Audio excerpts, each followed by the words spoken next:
তো আপনাদের সকলকে ওয়েলকাম আপনাদের প্রিয় অনুষ্ঠান যার নাম গিন্নি ও তার পরিবার। তো আজকে আমরা এরকম একজন ফ্যামিলিতে এসেছি বা যার বাড়িতে এসেছি, গিন্নি কর্তা বা তার ফ্যামিলি। কি বলবো, আমি কিছু বলবো না, যদি বলে দিই তাহলে আর অনুষ্ঠানটা দেখবেন না। চলুন প্রথমে আমি গিন্নিকে দেখে নেবো বা বাড়িতে কারা রয়েছে তাদের সঙ্গে পরিচয় এবং গেমের যে কথাবার্তা সেটা বলবো। আসুন আমাদের সঙ্গে।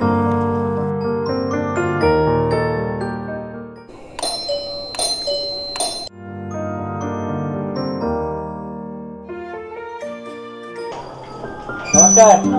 ভালো তো? তো আশা করি আপনারা যেহেতু পুরো একটা নতুন অনুষ্ঠান দেখতে পাচ্ছেন, গিন্নি ও তার পরিবার। তো আজকে আপনার বাড়িতে এলাম, নিশ্চয়ই খেলা হবে। তো খেলা যাবে তো? আমাদের সঙ্গে হবে তো খেলা? অবশ্যই। তো ঠিক আছে, চলুন একদম গিন্নির থেকে অনুমতি পেয়ে নিলাম, আসুন খেলবো।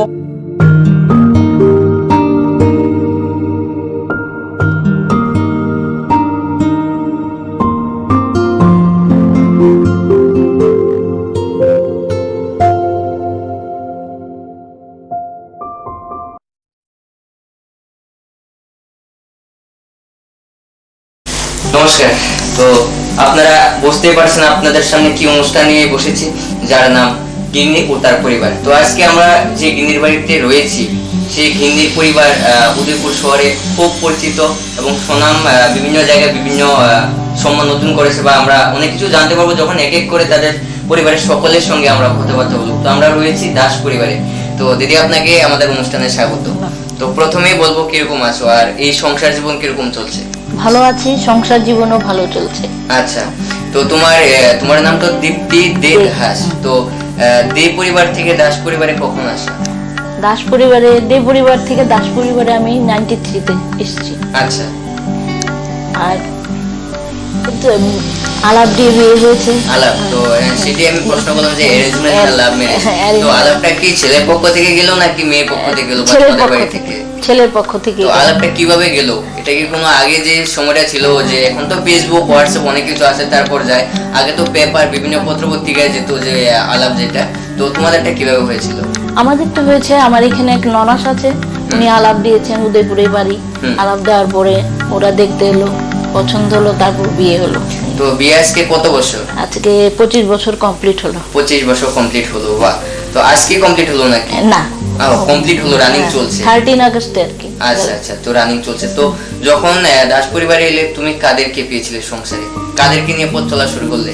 আমার শ্বশুর মশাই, শাশুড়ি মা, আমার হাজবেন্ড, আমার দেওর, ওদেরকে নিয়ে চলেছে। তো বর্তমানে কারা রয়েছে? বর্তমানে এখন শুধু দেওরই আছে। আর সবাই সেটআপ হয়ে গেছে।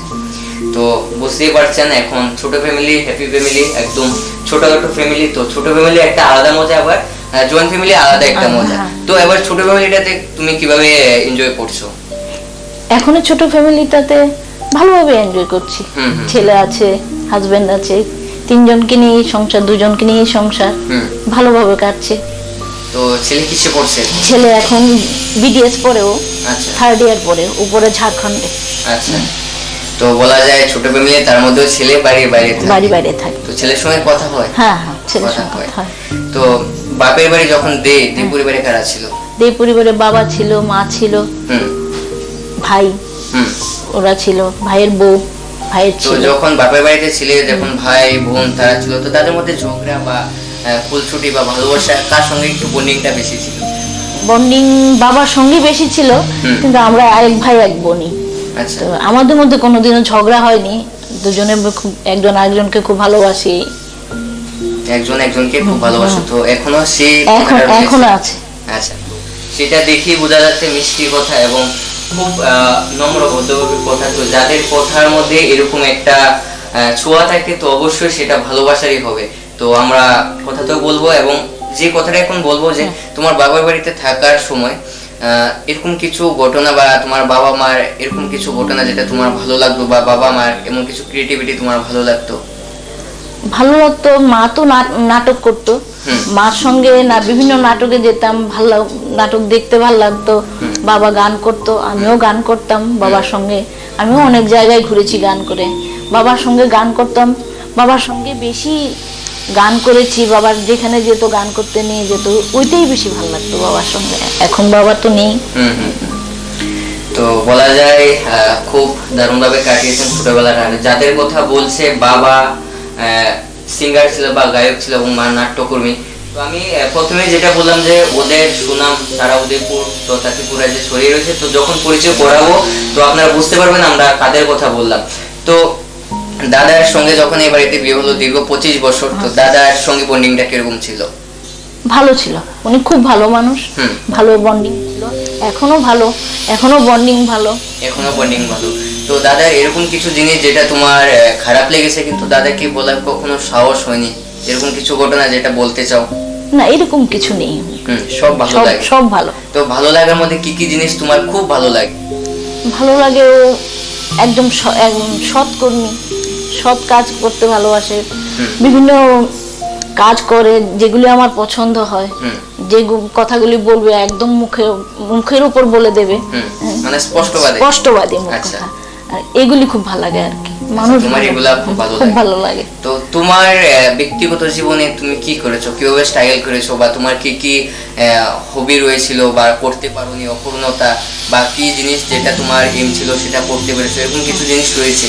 না, এরকম কিছু জিনিস নেই, মানে যেটাই আমি চেয়েছি পেয়েছি মা বাবার কাছ থেকে, মানে কিছু পাইনি ওরকম কিছু নেই আর কি। তো যেহেতু বাবার থেকে গান শিখেছো, অবশ্যই একটা গান তো শুনতেই হবে আমাদের।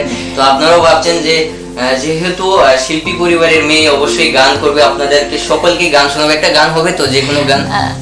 আসলে এখন গান করতে পারি ছোট 2টা লাইন, আমরা যার বাড়িতে যাই যে গিনির সাথে কথা বলি গান মাস্ট বি শুনতে লাগে। তো গান এরকম একটা জিনিস সকলের মনটা ভালো করে দেয়, ঠিক আছে? তো ঠিক আছে, 2টো লাইন গাই, অবশ্যই 2টো লাইন, ঠিক আছে। আমরা এখন গান শুনবো আমাদের এই দীপ্তি দিদির মুখ থেকে। তো আপনারা কিন্তু সঙ্গে থাকবেন, মজাদার এখন আলাপ হচ্ছে, কিন্তু পর খেলা হবে, গেম হবে, মজা হবে, কিন্তু আপনাদের থাকতে হবে। আর আপনারা দেখছেন আপনাদের প্রিয় অনুষ্ঠান গিনি ও তার পরিবার। এবারেতে রয়েছে দাস পরিবারে, আমার সঙ্গে যিনি রয়েছেন দীপ্তি দি। তো দীপ্তি দির মুখ থেকে আমরা এখন একটা গান শুনবো, তাই তো? ঠিক আছে, ঠিক আছে, শুনবো আমরা। কান পেতে রই, আমি কান পেতে রই, ও আমার আপন হৃদয় গহন দ্বারে বারে বারে কান পেতে রই। বাহ!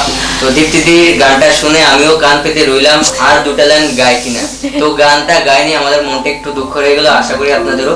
তো তোমার এই সুন্দর গানটা কার থেকে শেখা, বাবার থেকেই নাকি?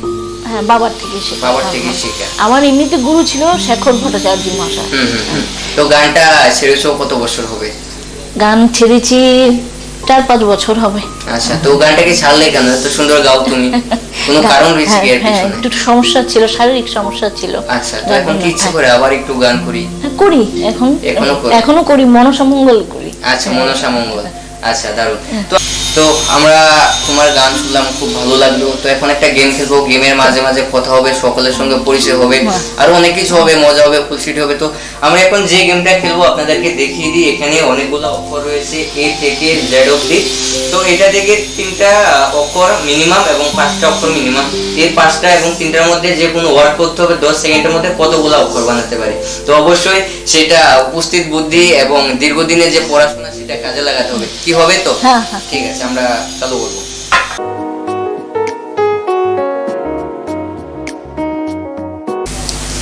তো আমরা স্টার্ট করি, তাই তো? হবে? কয়টা পারবে দেখি, চেষ্টা করে। তো চেষ্টা করতে কি যায়। ঠিক আছে, আমরা খেলা স্টার্ট করবো, দেখি আমরা।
আছে।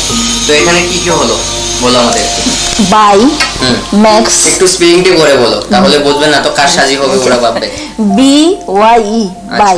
আচ্ছা। হ্যাঁ, এম এ এক্স, ম্যাক্স, আর এ টি, রেট। তো তুমি 5টা থেকে 3টা বললে, ঠিক আছে। তো খেলার মধ্যে হার জিত আছে, এটা যেহেতু পুরস্কার দেব না, উনি একটু বুদ্ধিটা খাটালেন না, কেননা আমি 5টা গুলোকে আমি পুরস্কার পাবো নাকি। তো এই খেলাটা খেলার মানে যাতে একটু মনের মধ্যে জোশ আছে, একটা আনন্দ আছে, সেই জন্য খেলা, কোনো পুরস্কার দেওয়া হবে না। আমরা পুরস্কার দিনে আমরা যার বাড়িতে আসি আমরা খেয়ে যাই, নিয়ে যাই, অনেক কিছু নিয়ে যাই, আনন্দ নিয়ে যাই, এবং যারা খেলছে তাদের ভালোবাসা নিয়ে যায়, কোনো পুরস্কার দিনে।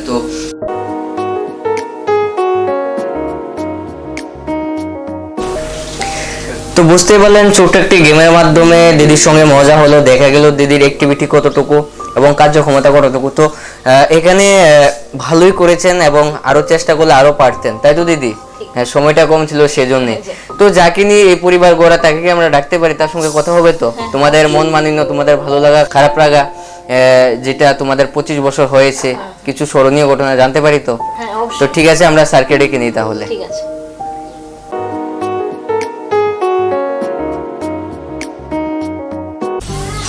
তো পরিবারের মধ্যে যাকে আমরা বেশি প্রাধান্য দিয়ে থাকি এবং যার মাধ্যমে পরিবার চলে এবং যাকে নিয়ে চলা সংসারের মেইন যিনি কর্তা, তো কর্তায় আমাদের মাঝে রয়েছেন। প্রথমে স্বাগত আপনাকে। তো দিদির সঙ্গে আমরা অনেকক্ষণ কথাবার্তা বললাম, আপনার নামে তো অনেক অভিযোগ দিল, প্রচন্ড অভিযোগ। আমি এমনিতেই খারাপ মানুষ। হ্যাঁ, এমনিতেই খারাপ মানুষ। না, অভিযোগ থাকার কারণটা কি? আপনি কি কি করেন এরকম যে প্রচুর প্রচুর দোষ আপনার উগলে দিল? কারণটা কি? ঠিক আছে, একটা একটা করে শুনি কি কি দোষ। আচ্ছা, একটা একটা করে শুনেন। আপনার দুই একটা আইডিয়া যে আপনি এই কাজগুলা খারাপ করেছেন বা খারাপ লাগে দিদি, এরকম কিছু মনে পড়ে না? আচ্ছা, তো কিছুই বলেনি দিদি। তো প্রথমেই বলুন কিরকম আছেন? খুব ভালো। তো আপনাদের বিয়ে হলো কত বছর? সেটা আপনার থেকে জানবো, দিদি থেকেও জানলাম। 25 প্লাস। 25 প্লাস? দিদি তো বললো 21 প্লাস। না, আপনার একবার হিসাব করুন তো। একদম পাক্কা। পাক্কা 25 বছর? একদম পাক্কা। কি দিদি কি বলে? ঠিক আছে, ঠিক আছে, ঠিক থাকলেই ঠিক থাকবে। তো কিরকম আছেন বলুন? ভালো। আর 25 বছর সংসার জীবন কিরকম দিদিকে নিয়ে? ভালো। ভালো। তো যখন দিদি আসলো, বয়সটা বোধহয় ছোট ছিল, তো তখন থেকে আজ অব্দি দিদির কিছু ভালো লাগা জিনিস, খারাপ লাগা জিনিস, যেগুলো ভালো লাগে খারাপ লাগে, এরকম কিছু রয়েছে? ভালো তো অনেক কিছুই লাগে। আচ্ছা, তার মধ্যে সাংসারিক গোছানো, তারপর একা দায়িত্ব নিয়ে সংসার চালানো, আমার কিছুই করতে হয় না, একদম সবকিছু A to Z সবকিছু মেনটেন করে। তো বলা যায় ঘরটাকে খুব সুন্দরভাবে পরিচালনা করে, আপনার টাকাতেই লাগে না? আমার একদম লাগে না। আচ্ছা, একদম না। তো বলা যায় সুন্দরভাবে পরিচালনা করে, যে জন্য আমি আমার পেশার দিকে মনোযোগ দিতে পারি বেশি। তো আমরা সেই জিনিসটাই এখন জিজ্ঞাসা করলাম, আপনি কিসে আছেন? আমি ছিলাম ত্রিপুরা সরকারের সরকারি চিকিৎসক ছিলাম, এখন রিটায়ারমেন্টে আছি। কত বছর হলো? 3 বছর, 3.5 বছর। তো এই অবসর জীবনটা কিরকম ভাবে কাটাচ্ছেন, কিরকম ভাবে উপভোগ করছেন? ভালো, আমি নিজের মতো করে এনজয় করতে চেষ্টা করি। আচ্ছা, এখন কি প্র্যাকটিস করেন? প্র্যাকটিস করি। সরকারি চাকরি থেকে অব্যাহতি মানে দায়িত্ব একদিকে কমলো, পাশাপাশি এখন ঘরের দিকে মনোযোগ দিতে পারি, আগে পারতাম না, এখন পারি। তো দিদিকে আমি জিজ্ঞাসা করবো, যখন চাকরিরত অবস্থা ছিল, কত বছর চাকরি অবস্থায় ছিলেন আপনি? আমি 26 বছর চাকরি করি। 26 বছর। তো আপনাদের ফ্যামিলিকে কিরকম ভাবে সময় দিত এবং অফিসটাকে কিভাবে সামাল দিত? তো এই দুটোটা ব্যালেন্স করতে গিয়ে কোনো সময় মন মালিন্য হয়নি তো আপনাদের মধ্যে? না না, কোনোদিনও হয়নি, দুই দিকই সুন্দরভাবে সামলে নিয়েছেন। তো সেটার জন্য তো দাদারই ক্রেডিট। আর অবশ্যই আপনি কি ওকে ক্রেডিট দিতে চান, যেহেতু পরিবারের দিকটা সামলাতে বা দেখাশোনা করতে হয়নি আপনাকে, আপনি ওই জীবনটা নিয়েই আপনি ব্যস্ত থাকতেন? 100%। কেন বলি, আমি যদি সময় মতো সবকিছু না পেতাম হাতের কাছে, আমার অফিস আমি সামলাতে পারতাম না। আমি একদম এদিক থেকে বাড়ি থেকে ফ্রি ছিলাম বলেই আমি অফিস সামলাতে পেরেছি, তাই পুরোটা ক্রেডিট ওর। আমাকে টিপটপ রাখার জন্য ওর ক্রেডিট। আচ্ছা, তো অবশ্যই সেটা ভালোবাসার জন্যই হলো এবং দুজনের মধ্যে বন্ডিংটা ভালো, সেই জন্যই। তো বর্তমানে আপনি অবসর জীবনে কি অ্যাক্টিভিটি রয়েছে? আপনি যেহেতু কর্মজীবন অনেক ব্যস্ততা ছিলেন, এখনো সেই ধারাবাহিকটা থাকে, অনেকের হ্যাবিট হয়ে যায়, তো এখন অবসর নেওয়ার পর কি কি করছেন সমাজের জন্য? যেহেতু ওই সময় সমাজের জন্য কাজ করতেন, বর্তমানে কি করছেন? আগে করতাম সরকারি ভাবে, এখন দুবেলা নিজের চেম্বারে প্র্যাকটিস করি, এটা এক ধরনের সমাজসেবা, যদিও ফিজ নেই। পাশাপাশি আমি রিটায়ারমেন্টের পর থেকে আমাদের যারা ডিফেন্স পার্সোনাল আছেন, যেমন army, BSF, TSR, CRPF, CISF, ওনাদের এবং ওনাদের পরিবারের জন্য আমি যখন রুগী দেখি কোনো ফিজ নেই না।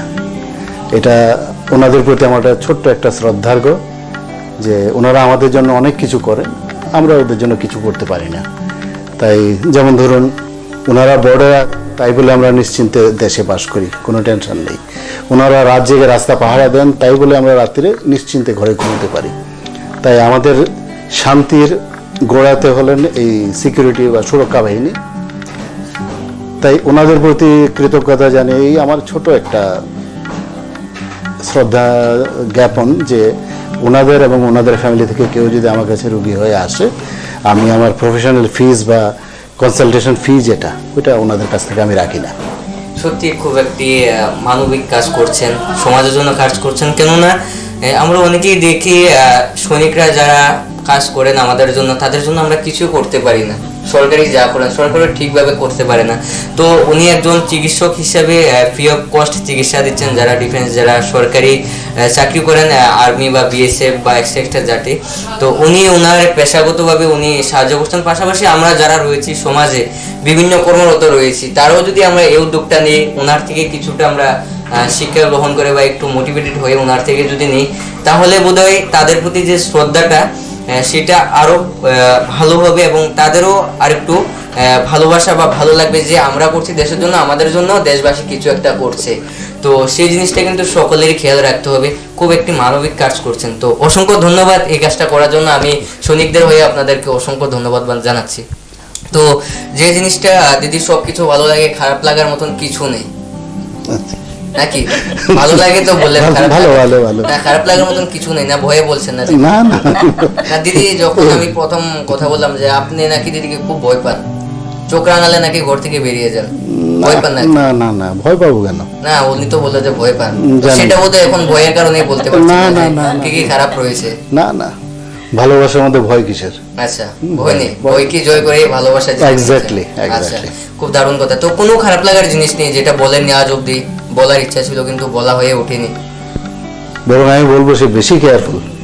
আচ্ছা, অনেক সময় এত কেয়ার নেই যে তখন নিজের কাছে মনে হয় আমি কি তাহলে কিছুই করতে পারি না, এইটুকু অন্তত ছেড়ে দিলে হতো, এটা আমি করতে পারতাম। তাই বেশি কেয়ার নেই আপাতত, এটাই আমার জন্য সমস্যা। তো দুজনের মধ্যে কোনো সময় ঝগড়া হয়েছে 25 বছরে? সাংসারিক জীবনে তো ঝগড়া হয়, এবং সেই ঝগড়াটা যদি ওনার থেকে হয়ে থাকে ওনাকে কিভাবে মানালেন, আর যদি দিদির থেকে হয়ে থাকে কিভাবে মানালেন? আমি ঝগড়াটা কি ব্যাপারে হলো সেটা জানতে চাই। অনেকেই ফুল দিয়ে করে, অনেকেই ভালো কথা বলে করে, অনেকেই খাওয়া রান্না করে করে, মানে রাগ ভাঙানোটা আর কি। যে কোনো একটা ঝগড়া নিয়ে যদি হয় এরকম ছোটখাটো ঝগড়া তো এমন সবারই হয়ে থাকে, মনে দাগ কাটার মতন ঝগড়া আজ অব্দি হয়নি, এক কথা। আর দ্বিতীয় কথা, মানানোর প্রশ্ন আসেনি। আর আমি একটু খেতে ভালোবাসি, হয়তো ওর রান্না খেলে এমনিতেই রাগ কেটে যায়। ওর রান্না খুব ভালো, হাতের রান্না একদম সুস্বাদু রান্না করে। তাই সামান্য রাগ টাগ যদি থাকেও বা খাওয়াটা খেলে, কারণ একটা কথা আছে পুরুষের নাকি হার্টে যাওয়ার রাস্তা স্টমাক হয়ে যায়। তাই পাকস্থলী দিয়ে আগে গেলে তারপরে হার্টে যাওয়া যায়, হৃদয়ে। তাই পুরুষের নাকি হার্টে যাওয়ার রাস্তাটা হলো থ্রো স্টমাক। আচ্ছা, তো দিদি সেই রাস্তাটা ক্লিয়ার, একদম ক্লিয়ার, একদম ক্লিয়ার। তো দিদি যেটা দাদা যেটা বললো যে ঝগড়া হলো তোমার হাতে রান্না খেয়ে মনটা ভালো হয়ে যায়, তো এটা ভেবে আবার ঝগড়া করো না যে আমি ঝগড়া করলাম, তুমুল ঝগড়া করলাম, তারপর রান্না করে খাইয়ে দেবো, এটা আমরা চাই না। তো এটা করবে না তুমি? হয় না, হয় না, আজ অব্দি তেমন মনে রাখার মতো ঝগড়া হয়নি। ছোটখাটো ব্যাপার তো সবারই থাকে। তো 25 বছরে কোনো জায়গায় ঘুরতে যাওয়া হয়েছিল? অনেক জায়গায়, আমরা বছরে বছরই ঘোরাঘুরির মধ্যে কোনো একটা মেমোরেবল জায়গা যেটা গিয়ে আমি মজা করেছি। আমরা এই শোটা প্রতিনিয়ত করি, তো আমাদের কাছে এরকমও আসে যে ঘুরতে নিয়ে যাওয়ার পর যখন একটা শপিং কমপ্লেক্সে ঢুকি, তো হঠাৎ করে একটা আওয়াজ আসে যা বুম বুম বুম কমপ্লেক্সে আসে। তখন বর যিনি থাকে উনি এই কমপ্লেক্স থেকে বেরিয়ে যায়, আর যিনি গিন্নি থাকে ওই গিন্নি এখানে পড়ে থাকে, এবং গিন্নি বেরিয়ে এরকম মানে খুঁজে মানে ওকে পাওয়া যাচ্ছে না, অনেক দূরে পাওয়া যাচ্ছে। এরকম কোনো ঘটনা বা মজার ঘটনা? না না না, এমন কিছু নেই আমাদের মনে রাখার মতো, কিন্তু আমরা অনেক ঘুরেছি, স্পেশালি যেমন আন্দামান। আন্দামান ঘুরেছি, কেরালার মুন্নার ঘুরেছি। সমুদ্রতে যাওয়া হয়েছে? অনেক, পুরী সমুদ্রে। টাইটানিকের যে পোস্টটা হয়তো সেটা করেছো? করেছো? আচ্ছা, করেছো। টাইটানিকের পোস্ট এটা করেছি আমরা মুন্নারে, হাউস বোটে। আচ্ছা, ব্যাকওয়াটার সি থাকে ওখানে, যে হাউস বোট থাকে ওটাতে আমরা ওই পোস্ট করেছি। তো আর মুন্নার তো এমনিতে খুব সুন্দর জায়গা। মুন্নারের প্রতিটা সিন মনে হয় যেন ক্যালেন্ডার, একদম ক্যালেন্ডার। যে কোনো জায়গায় দাঁড়ালেই মনে হয় যেন আমার পেছনে ক্যালেন্ডার আছে, এত সুন্দর। আর আন্দামান তো হলো জল, সবকিছুতে জল, জলই জল, শুধু আর কিছু নেই এমনই। আন্দামানের মজা আলাদা। পুরী, কেরালা, মুন্নার, পুরী, প্রত্যেক জায়গারই মজা আলাদা, একটার সঙ্গে একটা তুলনা হয় না। উটি গেলাম, উটি, তারপর মাইশোর, ব্যাঙ্গালোর, প্রত্যেকটা জায়গা আলাদা। আর আমাদের 25 বছরে অনেক ঘুরেছি, অনেক মজার ঘটনা রয়েছে। তো ছেলে অনেক বড়, তো ছোট থাকতে ছেলেকে কে বেশি ভালোবাসতো? যেহেতু স্যার বিভিন্ন জায়গায় একটু চাপ থাকতো, কাজের চাপ, তো ছেলেকে কে বেশি ভালোবাসতো, আপনি না ম্যাডামে? এটা তো ছেলে বলবে অ্যাকচুয়ালি, না ছেলেকে আমরা পরে জিজ্ঞাসা করব। আমার হিসেবে তো আমি ছেলেকে ভীষণ ভালোবাসি, ও হয়তো এমনটাই দাবি করবে। মা হিসেবে যতটুকু ভালোবাসা দরকার আমি করি। ও বেশি কি করেছে সেটা আমরা জানতে চাই। এটা ছেলে না, ছেলে মনে করুন আজকে বাড়িতে নেই, আমরা তো পরে কথা বলবো। বেশি কি ভালোবাসে দুজনের মধ্যে? বাবা। আচ্ছা, আমি ভাবলাম আপনি বলবেন যে আমি করি, তাহলে আমি এখানে ঝগড়া লাগিয়ে দিই। সেটা হয়নি, সেটা বন্ডিং ভালো, তাই জন্য হয়নি। তো ছেলেকে পড়াশোনার দিকটা কে সাপোর্ট করতো ছোটবেলায়? মা। তাহলে আপনি ভালোবাসা দিতেন আর আপনি একটু রাগ দিতেন পড়াশোনার ক্ষেত্রে। দারুণ। তো আমরা একটা গেম খেলবো এখন। গেমটা হবে 25 বছরে আপনাদের বিভিন্ন কোশ্চেন করবো, আপনি থাকতে পারবেন না, আপনাকে এখান থেকে চলে যেতে হবে। আচ্ছা, ঠিক আছে। আমি ম্যাডামকে কিছু কোশ্চেন করবো, ফার্দার আপনাকে আবার সেম কোশ্চেন করবো, দেখবো বন্ডিংটা কত ভালো। যেহেতু এত ভালোবাসা বলছেন, আদৌ কতটা জানি না, ক্যামেরার সামনে বলছেন কিনা, ঝগড়া হয় কিনা, বা কে কাকে ভয় পায় কিনা, সেটার মধ্যেও আমরা জেনে নিব। হবে তো? কনফিডেন্ট আছে? আপনি যে এতক্ষণ বললেন যে খুব ভালোবাসা, হবে তো? ঠিক আছে, চলো। তো আমরা এখন স্যারকে ঘর থেকে বেরিয়ে যেতে বলবো, যদি না যায় তাহলে আমরা এখান থেকে গিয়ে ম্যাডামকে কিছু কোশ্চেন করবো, তারপর আবার চলে আসবো স্যার থেকে, আর দেখবো ওদের বন্ডিংটা কত ভালো। ঠিক আছে, তো সঙ্গে কিন্তু আপনাদের থাকতে হবে। এটার পরেই আমরা একটা বিরতি নেব, বিরতির পর পরিবারে আরো যারা রয়েছে সকলের সঙ্গে কথা হবে, মজা হবে, আড্ডা হবে, সঙ্গে কিন্তু আপনাদের থাকতে হবে। এখন স্যারকে আমরা একটু ছাড়বো এবং স্যারকে একটু আমাদের সময় দেওয়ার জন্য বলবো। হবে তো স্যার? ঠিক আছে, ধন্যবাদ স্যার, সঙ্গে থাকবেন কিন্তু আপনারা।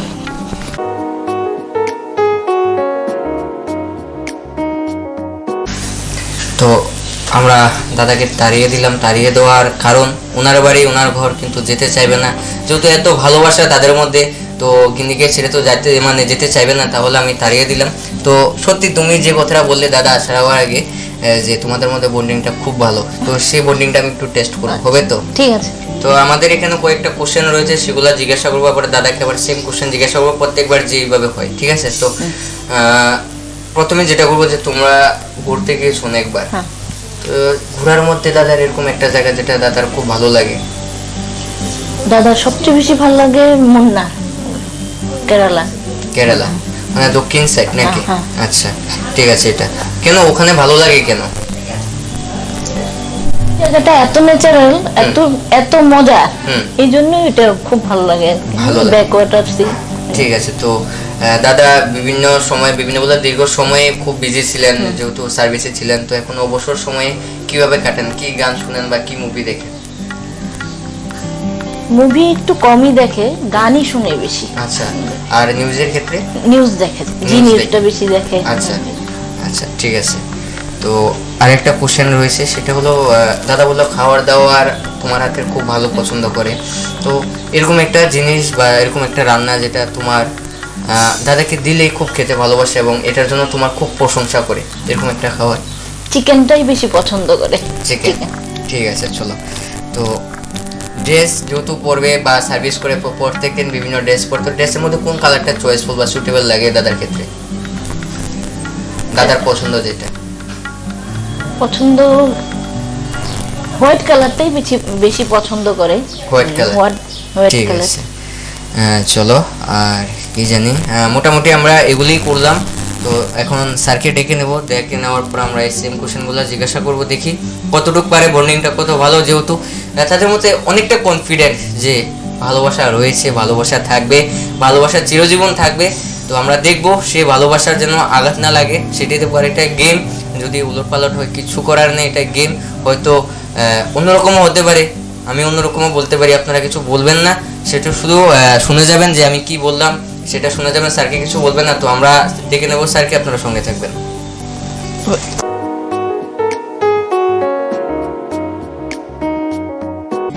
তো দাদাকে আমরা আমন্ত্রণ জানিয়ে আবার দাদার বাড়ি, দাদার ঘরে, আবার দাদার সোফার মধ্যে বসালাম।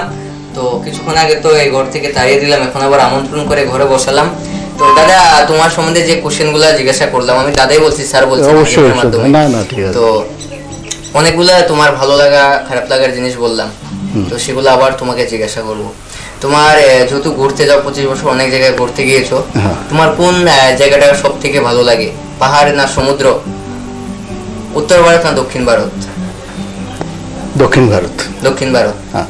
দিদি তো অন্য কথা বললো, দিদি বললো পাহাড় এবং যেখানে শুষ্ক এলাকায় সেই জায়গাগুলো ভালো লাগে, সেখানে টুপি দিয়ে ক্যাপ। তো তাহলে দিদি মিলেনি তো, তুমি যেটা বললে? না মিলেছে, আমি তো বলেছি। আচ্ছা, মিলেছে। তাহলে সমুদ্রের সাইড বা সমুদ্র তীরে, সমুদ্র তীর দক্ষিণ ভারত, আচ্ছা সেই জায়গাগুলোই ভালো লাগে। তো আরেকটা জিনিস, যে খাবার যেটা তোমার খুব ফেভারিট দিদির হাতে, খাবারের মধ্যে কোন জিনিসটা ভালো লাগে? চিকেনের প্রিপারেশন। চিকেন। আচ্ছা, দিদি তো অন্য কথা বললো, সেম একটু তো মিলছে না। দিদি বললো যে আপনি নাকি শক্ত যেটা হয় একদম হালকা নুন, হালকা একটু লবণ বা এরকম কিছু দিয়ে একদম শক্ত টাইপ খাবারটা, এটা হলো যখন শরীর না অসুস্থ থাকে তখন এটা রেগুলার। আপনাকে চুপ করতে বলবো না। না আমি ননভেজই পছন্দ করি বেশি। আচ্ছা, দিদি তো বললো যে আপনি শুক্তো টাইপ বা ম্যাগি, যেটা মশলা ছাড়া ম্যাগি হয়, শুধু সিদ্ধ করে খাওয়ানো হয় বাচ্চাদের। না না না না আচ্ছা না আচ্ছা ঠিক আছে, যেহেতু দুজনের মত মিলছেন, আমরা পরে কাউন্ট করবো।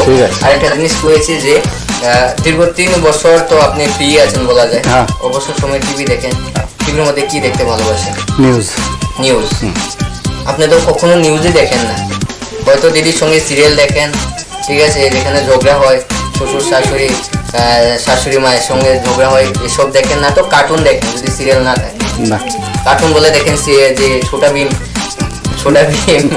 তারপর আরো বিভিন্ন যে কার্টুন হয়, সেগুলো নাকি আপনি খুব ভালোবাসেন এবং এগুলোই দেখেন। একদম না, ডিটেকটিভ সিরিয়াল আর নিউজ না। দিদি তো বললো আপনি কার্টুন নিয়ে ছেলের সঙ্গে প্রায় ঝগড়া লাগবেন ছোটবেলায়। না, আপনি শিওর? আপনি তো ভুল বলছেন। ঠিক আছে, ঠিক আছে। তো যখন সার্ভিস করতেন তখন তো রেগুলার একটা ড্রেস পরে যেতে হতো, তো সেক্ষেত্রে একটা ড্রেস আপনার রেগুলার বা চয়েসফুল যে কালারটা, সেই কালারটা কি? একটা কালার তো বলবো না, সাদা এবং ব্লু এবং সাদা। আচ্ছা, দিদি পিঙ্ক কালার পছন্দ, তাই নাকি আপনি রোজ রোজ পিঙ্ক পরে যেতেন অবশ্যই?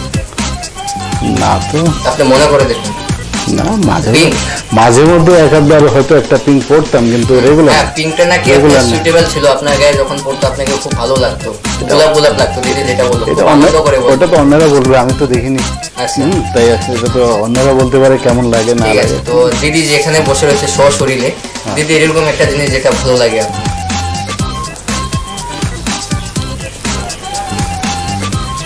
মানে ওর কিসে? ফেসে ভালো লাগে। চুল। হাসি দিলে নাকি আপনি সেন্সলেস হয়ে যান। প্রথম যখন বিয়ে হয়েছিল, না আপনি মনে করে দেখুন, আপনি কখনো সেন্সলেস হয়েছেন কিনা হাসি দেখে? ওর চুল এক্সেপশনাল, এমন চুল নেই সবার। আচ্ছা, তো ঠিক আছে, সবগুলা কোশ্চেন খুব মজাদার ভাবে দিলাম স্যারকে, যেগুলো ম্যাডাম বললো সবগুলো ঠিক আছে, আমি মজা করলাম, কিছু মনে করবেন না, এটি গেমের মধ্যে মজার পার্ট ছিল। তো লাস্টে দিদিকে আপনি যদি কিছু না বলার কথা বলতে চান, হয় ভালোবাসা, হয় খারাপ কথা, যেটা বলা হয়নি কখনো? 25 বছরে অলরেডি বলা হয়ে গেছে সবকিছু, তারপরেও যদি শেষ 25 বছরে তো বলা হয়েছে, তারপরও সে 25 বছরের স্মৃতিটা তো সবসময় থাকবে, সকলে দেখবে। তো সেজন্য যদি আরেকবার কিছু বলা হয়, চিন্তা করতে হয়, কি বলবো? ঠিক আছে, তারপরেও যদি কোথাও ভালোভাবে আমি দেখাশোনা যত্ন না নিতে পারি, সেজন্য সরি। আচ্ছা, তো দাদার কোন কথাটা ভালো লাগে আপনার? এই যে বললো এক্ষুনি, এটা ছাড়া অনেকে কেউ ডাক দেয় কি গো এসব রাগের মধ্যে কোনটা ভালো লাগে? শুনছো তো কখনো আই লাভ ইউ বলেছে বিয়ের পর রাগ ভাঙানোর জন্য? রাগে তো করিনি তো বলা যায় এসব বলা লাগে না, এসব আধুনিক যুগের ছোঁয়া। এসব না বলেও খুব ভালোভাবে ভালোবাসা যায় এবং জীবনকে খুব সুন্দরভাবে অতিবাহিত করা যায়, তারাই একজন নিদর্শন। তো অসংখ্য ধন্যবাদ এতটা সময় দেওয়ার জন্য। তো আমরা বিরতির পরে আসবো, ওদের ফ্যামিলির আরো খারা রয়েছে, তাদের সঙ্গে কথা হবে, কিন্তু আপনারা থাকতে হবে আপনাদের জন্য এই অনুষ্ঠান, মজার অনুষ্ঠান, যার নাম গিন্নি ও তার পরিবার। সঙ্গে থাকবেন।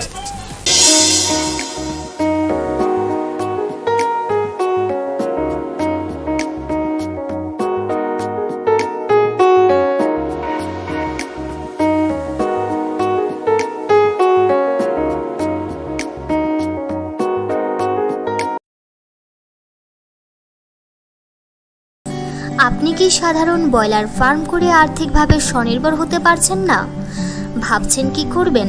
চলে আসুন আমাদের ত্রিপুরেশ্বরী চিক্স হ্যাচারিতে। আমাদের এখানে উন্নত মানের কয়লার লেয়ার হাঁসের বাচ্চা পাওয়া যায়।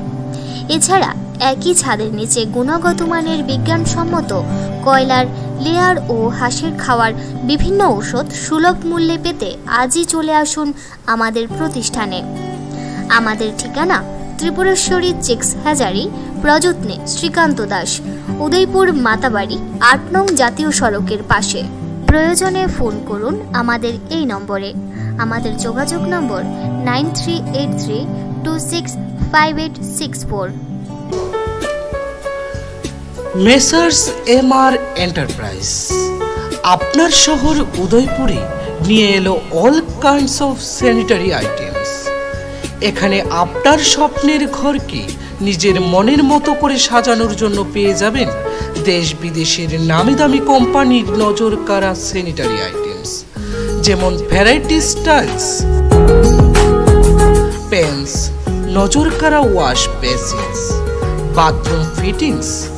এছাড়াও রয়েছে আমাদের এখানে PVC fittings, water tank, pump set, monoblock pump, geyser, water supply items ইত্যাদি। তাই আর দেরি না করে এখনই চলে আসুন আমাদের প্রতিষ্ঠানে। আমাদের ঠিকানা messrs MR enterprise, Jahar road, Udaipur, Gomati, Tripura.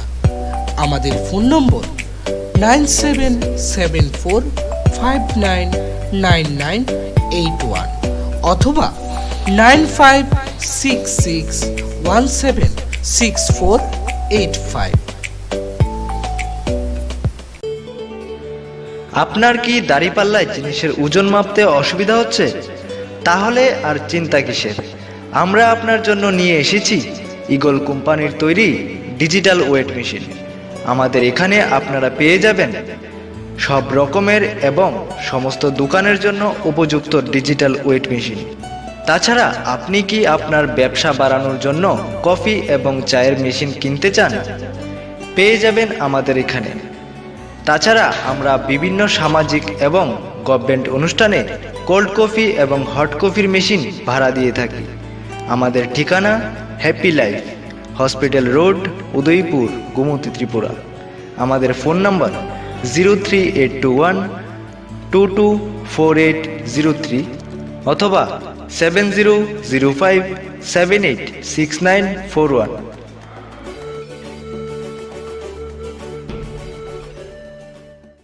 Dance is passion, dance is life.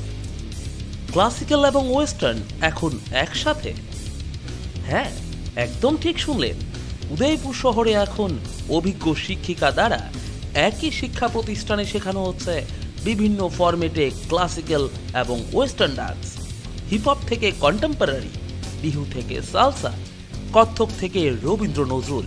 Warm up O physical এক্সারসাইজের মাধ্যমে একজনকে পারফেক্ট ডান্সার গড়ে তুলতে দায়বদ্ধ সাংস্কৃতিক চর্চার জগতের নূতন দিগন্ত ঝলক ডান্স একাডেমি। তো আর দেরি কিসের? সাংস্কৃতিক জগতে নিজের পরিচিতি তুলে ধরতে এবং নিজেকে একজন পারফেক্ট ডান্সার হিসেবে গড়ে তুলতে চলে আসুন ঝলক ডান্স একাডেমিতে। ঠিকানা ঝলক ডান্স একাডেমি, জামতলা টাউন হলের সন্নিকটে, উদয়পুর, গোমতী জেলা, ত্রিপুরা। শিক্ষিকা শ্রীমতী মালবিকা সরকার নাগ।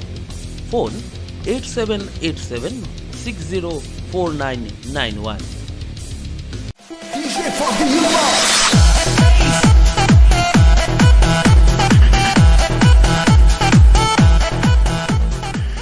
কৃষ্ণবাজার আপনাদের জন্য নিয়ে এসেছে লোকাল ও ইম্পোর্টেড রেডিমেড ফার্নিচারের বিপুল সম্ভার। আমাদের প্রতিষ্ঠানে আপনারা পাচ্ছেন imported centre table, dining table, dressing table, sofa ও স্টেনলেস স্টিলের খাট। টাটা, অনুমা, নিরল, গোদরেজের মতো সমস্ত রকম ব্র্যান্ডেড কোম্পানির আলমিরা, বাচ্চাদের পড়ার table, computer table, removal chair, dining chair.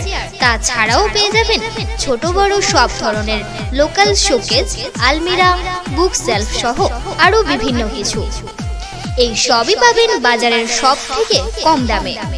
তাহলে আর দেরি না করে আপনার ঘরকে নবরূপে সাজিয়ে তুলতে আজই চলে আসুন আমাদের প্রতিষ্ঠানে।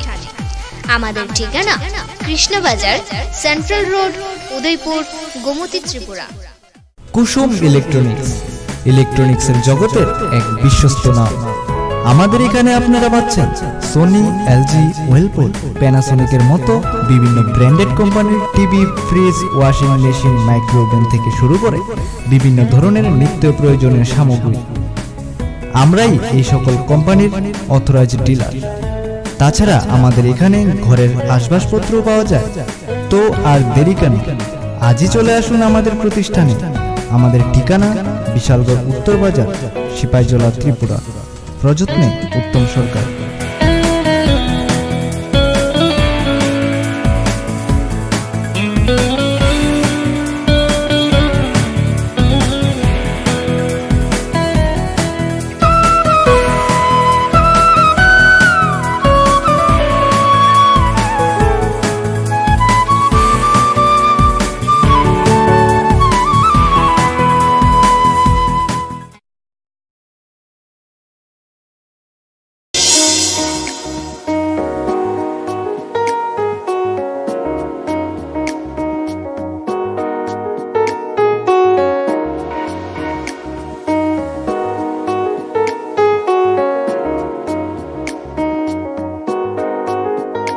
তো ফিরে এলাম ছোট্ট একটি বিজ্ঞাপন বিরতির পর। আশা করি আপনারা সঙ্গে ছিলেন, কেননা আপনাদের প্রিয় অনুষ্ঠান চলছে, তাই তো। তো আমরা বিরতির পর বললাম যে এক এক করে ফ্যামিলির সকলের সঙ্গে আমরা আপনাদের পরিচয় করিয়ে দেবো। তো এখানে যিনি বসে রয়েছেন সকলেই চিনি। তো এখন চিনবো আমাদের দীপ্তিদির মা হিসাবে। তো এখানে বসে রয়েছে সকলেই চিনি ওনাকে নাট্য জীবন বা নাট্যকর্মী হিসাবে বিভিন্ন জায়গায় বিভিন্ন মঞ্চে আমরা দেখেছি। ম্যাডাম, আপনাকেও স্বাগত আমাদের এখানে। এবং দীপ্তিদির কথায় যখন আমি দীপ্তিদির মুখ থেকেই শুনতে পেলাম যে দীপ্তিদি ছোটবেলায় আপনি ওর খুব কাছের ছিলেন, সব দুঃখের এবং সুখের কথা আপনার সঙ্গে শেয়ার করতো। তো সেই সময়টা আপনি কি বলবেন দিদিকে নিয়ে? দিদি কিরকম ছিল? চঞ্চল প্রকৃতি ছিল না একটু? একদম দিদি খুব শান্ত প্রকৃতির ছিল। আর সাংস্কৃতিক জগতের সঙ্গে যেহেতু জড়িয়ে ছিল, সেই দিক থেকে অনেক ভালো। এগুলি নিয়েই সবসময় ব্যস্ত থাকতো। বাবা গান গাইতেন, বাবার সঙ্গে সবসময় গান বাজনাতে থাকতেন। আর তো পড়াশোনা আছি, বাইরে পড়াশোনা করেছেন। এই তাও তো যেহেতু ছোটবেলা থেকে আপনার তত্ত্বাবধানে বড় হয়েছে আজকে এত বড়, তো তার মধ্যে তো ছোটবেলার যেটা স্বভাব, দুষ্টুমি, মজা, এরকম কিছু ঘটনা মনে রয়েছে কি দীপ্তিদির? না, দীপ্তি এমনিতেই খুব শান্ত মেয়ে ছিল। এরকম কোনো কিছু করেনি যেটা আমার মনে রাখার মতো। এই গান বাজনা নিয়েই বেশিরভাগ থাকতো আর কি।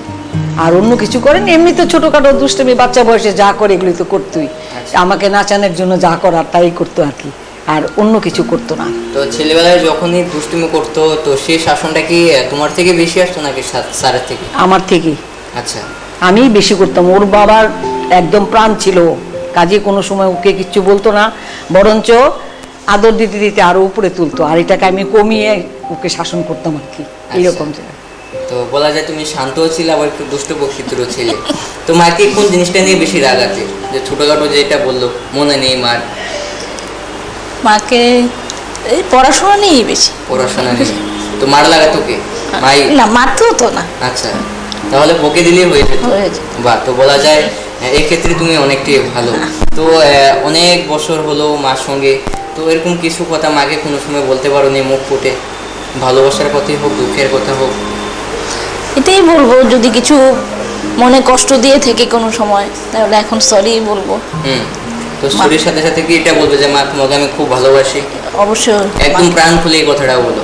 মা তোমাকে আমি খুবই ভালোবাসি, খুব। তো শুনতেই পেলেন, তো স্যার তো আমাদের মাঝে নেই আর একটি কি বলবো, তো স্যারের যে শেষ সময় স্মৃতিগুলা কিছু কি দর্শকদের সামনে তুলে ধরবেন যারা স্যারের শুভাকাঙ্ক্ষী ছিল? স্যারের তো অনেকই শুভাকাঙ্ক্ষী ছিল। স্যার তো ধরো না প্রায় 25 বছর, যখন টিভি ছিল না উনি কিন্তু রেডিওতে গান গাইতেন। 25টি বছর সমানে শুধু লোকগীতির চর্চা করতেন। ওনার কোনো গুরুদেব ছিলেন না, উনি নিজে নিজে গান গাইতেন তুলে। এরপরে বাকি জীবনটা 40 বছর রামকৃষ্ণ আশ্রমই কাটালেন, এখানেই রইলেন।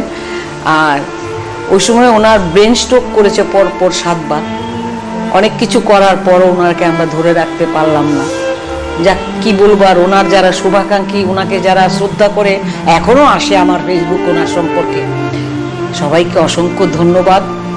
আর ওনার প্রতি তো আমাদের সবারই সবকিছু শ্রদ্ধা বা যা আছে। উনি যেখানে আছেন এখানে শান্তিতে থাকুন। শান্তিতে থাকবেন সেটা সকলেরই কাম্য এবং সেটা আমরাও চাই। যেখানেই থাকুক আমাদের মাঝে থাকবে, স্মৃতি হয়ে থাকবে। স্যারের গান সারা জীবন থাকবে, যত বছর থাকে মানুষের এই সুর, এই গান সারা জীবনই থাকবে। তো আমরা একটা জিনিস লক্ষ্য করতে পারলাম, যখন স্যার কৃষ্ণার সদস্যই ছিলেন বা বিষ্ণু ছিলেন, তখন কিন্তু তোমার হাতটা কিন্তু সবার আগে ছিল স্যারের কাছে। তো সেই সময় যদি স্যারের কিছু কথা তোমাকে বলা বা তুমি কিছু বলেছো, স্যার এটার উপরে রিয়েকশন করেছে কিছু কথা একদম শেষ বয়সে, সেই বয়সটা কিন্তু ওনার শেষ হয়নি, বয়সটা ছিল 12, আরো 10 বছর হয়তো বাঁচতে পারতেন, কিন্তু চলে গেলেন আগে আগে অসুস্থতার কারণে। সাড়ে তোমার শেষ পর্যন্ত কি ছিল, আমি একটা কথাই বলতাম, যেই মুখটা দিয়ে আপনি রামকৃষ্ণ শরণম 40 বছর গাইলেন, সেই মুখটাকেই ঠাকুর আপনার জবাব বন্ধ করে দিল। লাস্টের স্ট্রোকটা ওনার ভোকাল স্ট্রোক হয়েছিল, স্টপ হয়ে গেল। কাজে এমন কিছু আর বলতে পারিনি, যা বলার আমিই বলতাম।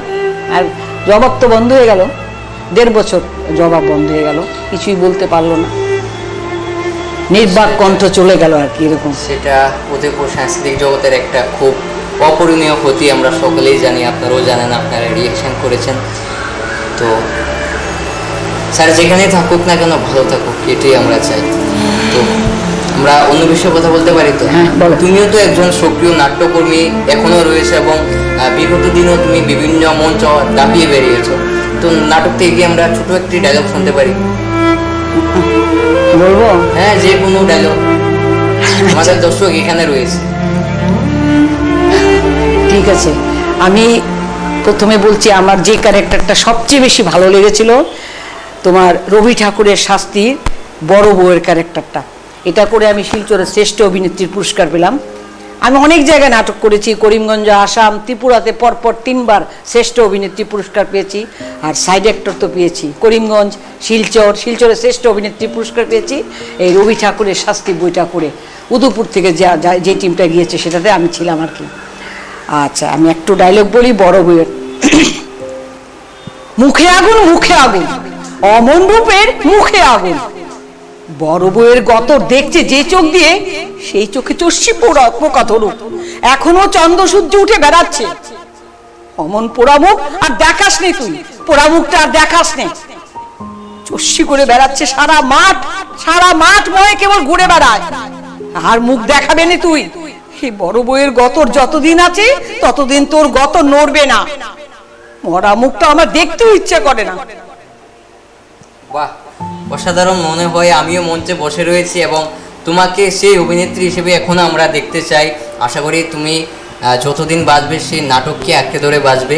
তো বলা যায় একদম সাংস্কৃতিক জগতের সঙ্গে ওতপ্রোতভাবে জড়িত এই দাস পরিবার বা দে পরিবার বিগত দিনেও ছিলেন বা আগামী দিনেও থাকবেন, এটাই আশা রাখি। তো মায়ের কোন নাটকটা বা কোন অ্যাক্টিংটা তোমার ভালো লেগেছে? যেহেতু মায়ের সঙ্গে বিভিন্ন জায়গায় যেতে, মায়ের নাটক দেখার জন্য, কোন নাটকটা তোমার ভালো লেগেছিল? আমার ভালো লেগেছে ক্ষুদিরামের মা। ক্ষুদিরামের মা নাটকটা খুবই ভালো লেগেছে। ওটাতে মা শ্রেষ্ঠ অভিনেত্রী পুরস্কার পেয়েছিল, অফিস ড্রামা কম্পিটিশন এটা ছিল। আচ্ছা, তো তুমি রাজ্য বহিরাজ্য বিভিন্ন জায়গায় গিয়ে খেলেছো বা পুরস্কার সম্মান এনেছো আমাদের ত্রিপুরার জন্য, আমাদের উদয়পুরের গর্ব। তো তোমার এরকম কোনো জায়গায় গিয়েছো, পুরস্কার পাওয়ার পর তোমার অনুভূতি অন্যরকম ছিল বা আলাদা ছিল, এরকম কোনো স্মৃতি রয়েছে তোমার? এরকম কোনো নেই, কিন্তু একটা স্মৃতি আমার মনটাকে ভীষণ নাড়া দেয়। সেটা হচ্ছে খোয়াই থেকে একটা টিম এসেছিল, সঞ্জয় করের টিম। সঞ্জয় কর তখন ছোট, ও করেছিল জগন্নাথ, একক অভিনয় জগন্নাথ। আর ওই সময় আমি কান্তি চক্রবর্তীর প্রযোজনায় করেছিলাম ক্ষুদিরামের মা। আচ্ছা, আমি জানি না আমি যে সারা ত্রিপুরাতে শ্রেষ্ঠ অভিনেত্রী পুরস্কারটা পাবো। আমার বিপরীতে সঞ্জয় পেয়েছে মেল বিভাগের শ্রেষ্ঠ অভিনেতার পুরস্কার। সঞ্জয় আমি দুজনই আমরা উপস্থিত, কান্তিবাবু ছিলেন, উনি শ্রেষ্ঠ পরিচালক হিসেবে পুরস্কার পেয়েছিলেন। আচ্ছা, এবার কি হলো, সঞ্জয়ও পুরস্কার আনবে, আমিও পুরস্কার আনবো, রবীন্দ্র ভবন অ্যানাউন্স হচ্ছে। আমার এটা কোনোদিন আমি ভুলবো না। আমি সঞ্জয় নিয়ে আসার পর আমি যখন পুরস্কার আনতে যাচ্ছি, আমার প্রতিটি স্টেপে স্টেপে অডিয়েন্স থেকে হাততালি পড়ছে, স্টেপ বাই স্টেপ। এটা আমার একটা অন্যরকম অনুভূতি লেগেছে আর কি। সেটা সত্যি, যখন সকলে মিলে সেটা সমর্থন করে সেটা আলাদাই অনুভূতি। তো নতুন প্রজন্মে যারা রয়েছে এখন বিভিন্ন অ্যাক্টিভিটি সকলের মধ্যে, কিন্তু নাটক চর্চাটা সেরকম আগের মতন নেই। সব এখন ফিল্মে, শর্ট ফিল্ম যেটা চলছে আধুনিক যুগে। তো তোমার যে থিয়েটার, সেই থিয়েটারে ফিরে আসা বা থিয়েটার কতটা জরুরি সমাজ জীবনের, কতটা এফেক্ট ফেলে সেই অভিনয় বা অভিনয় বা যেটি করি, তো এই বিষয়ে কি বলতে চাচ্ছ যারা নতুন প্রজন্মে রয়েছে তাদেরকে এগিয়ে আসার জন্য এই থিয়েটারের উপরে? আমি সবাইকে একটা কথাই বলবো, আমাদের ইষ্ট দেবতা রামকৃষ্ণদেব বলেছেন, যাত্রার নাটক হচ্ছে শিক্ষার বড় বাহন। 100 বক্তৃতা শুনে যা না হবে, একবার নাটক দেখলে তাই হয়ে যাবে। আর আমি কি বলবো যে নাটক, থিয়েটার, যাত্রা প্রত্যেকটাই কিন্তু বাস্তব জীবনের চলমান চিত্র। আমরা ওটা থেকে নিজেরাও কিছু শিখি, অন্যকেও শিখাই। এটা যেন সবার ক্ষেত্রে সবাই ঠিকভাবে চালিয়ে যেতে পারে, তাহলে সমাজের অনেক দিক থেকে অনেক রকম উন্নতি হবে। নিন্দা, ঠাট্টা, সমালোচনাকে দূরে রেখে আমরা যদি এগুলি করতে পারি, সমাজের অনেক উন্নতি হবে। এটাই আমার একমাত্র কাম্য আর কি। সেটা আমাদেরও কাম্য। নাটক, যাত্রা বা যাগুলো রয়েছে সেগুলো অনেকটা পিছিয়ে রয়েছে, বা যাদের উদ্যোক্তা এগুলি হতো তারাও অনেকটা পিছিয়ে রয়েছে। আবার এগিয়ে আসুন, এই নাটক বা এই থিয়েটার দিয়ে সমাজের যে অনৈতিক কাজ বা বিভিন্ন সেগুলা ফুটিয়ে তুলুন, মানুষকে জাগরণ করুন, জাগ্রত করুন এই নাটকের মাধ্যমে।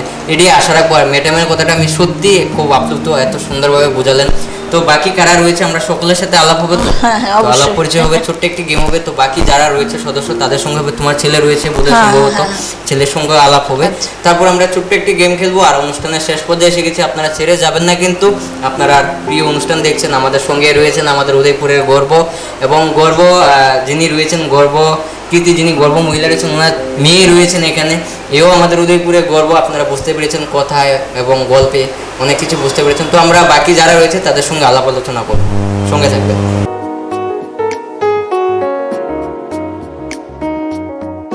তো এই অনুষ্ঠানটার নাম যেহেতু গিন্নি ও তার পরিবার, গিন্নির সাথে কথা হলো, আরো কিছু পরিবারের সদস্যদের সঙ্গে কথা হলো। এখন কিন্তু পরিবারের সকলেই রয়েছেন আমাদের এখানে, সকলে।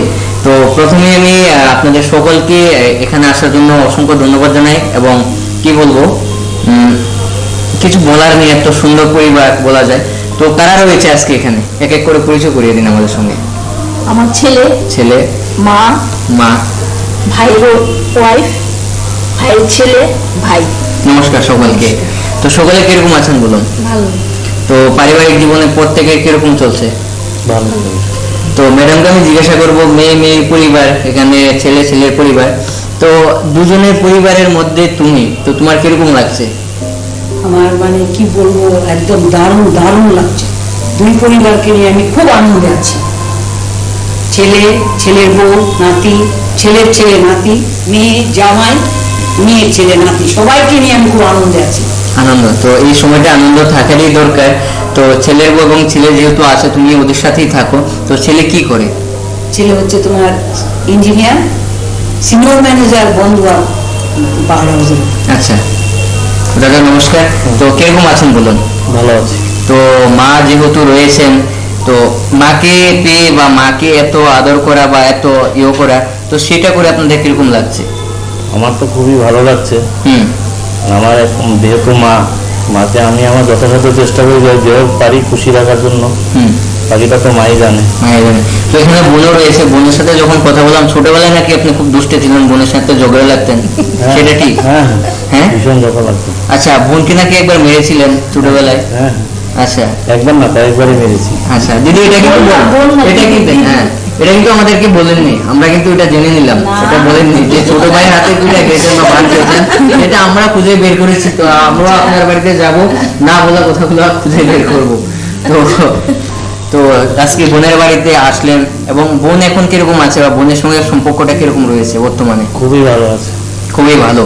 তো বোনের সাথে এখন ঝগড়া হয়? না, এখন ঝগড়া হয় না, আছে না। আচ্ছা, এখন শুধু ভালোবাসা? এখন শুধু ভালোবাসা। তো এখানে ভাইয়ের বউ রয়েছে, তো ভাইয়ের বউর সঙ্গে সম্পর্কটা কিরকম? খুবই ভালো। খুবই ভালো। আচ্ছা, তো দুজনের সাথে কোনো সময় মন মানিন্য বা একটু ঝগড়া? সম্পর্কটা একটু বন্ধুর মতো সম্পর্ক। বন্ধুর মতো?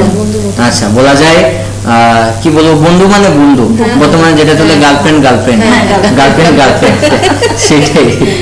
তো ম্যাডামকে বলবো যে ছেলের বা ছেলে আছে, ছেলের বউ আছে, এরকম কিছু কথা যেটা খারাপ লাগে কখনো বলা হয়নি, ছোটখাটো বিষয়ে পারিবারিক ব্যাপারে তো থাকি, কিছু কাজ বা কিছু এরকম কিছু? আমি একটা কথা বলি তোমাকে, আমার ছেলে বলো, ছেলের বউ বলো, নাতি বলো, মেয়ে বলো, ওদের সঙ্গে আমার কোনোদিনও কোনো সময় কোনো কিছু হয়নি যেটা আমার খারাপ লাগতে পারে।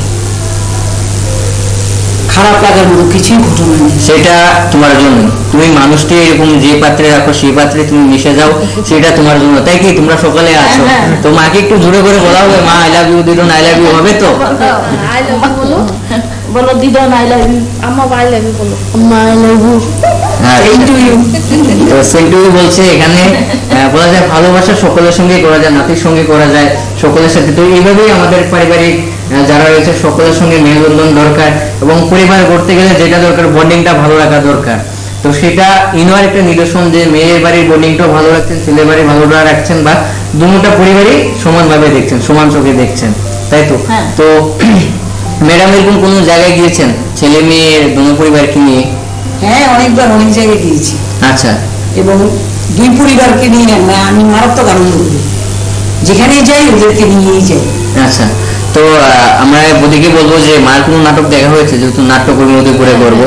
শাস্তি, তারপর একটু লাউডলি বলবেন। শাস্তি দেখেছি। শাস্তি? এখন তো শাশুড়ি মা ছেড়ে দিয়েছেন, আর করেননি। আচ্ছা, আর এখন কি ইচ্ছে করে যে মাকে আবার আমি আবার ইচ্ছে লাগে? তো তোমার কি ইচ্ছা হয় যে দেখার জন্য? আপনার? তো মাকে একটু জোর দিয়ে বলুন, আমরাও দেখতে চাই, উদয়পুর যারা রয়েছে আবারও আমরা নাটকে দেখতে চাই। তো মাকে একটু জোর দিয়ে বলবেন যে আবারও নাটকে ফিরে আসুন, বাকি জীবনটা আপনার থেকে আমরা শিখি কিছু। মা আবারও ফিরে আসো নাটকে। হবে তো ম্যাডাম? সকালে অবশ্যই হবে, অবশ্যই হবে। তো সকলের সঙ্গে কথা বললাম এবং সকলকে নিয়ে খেলবো, যেহেতু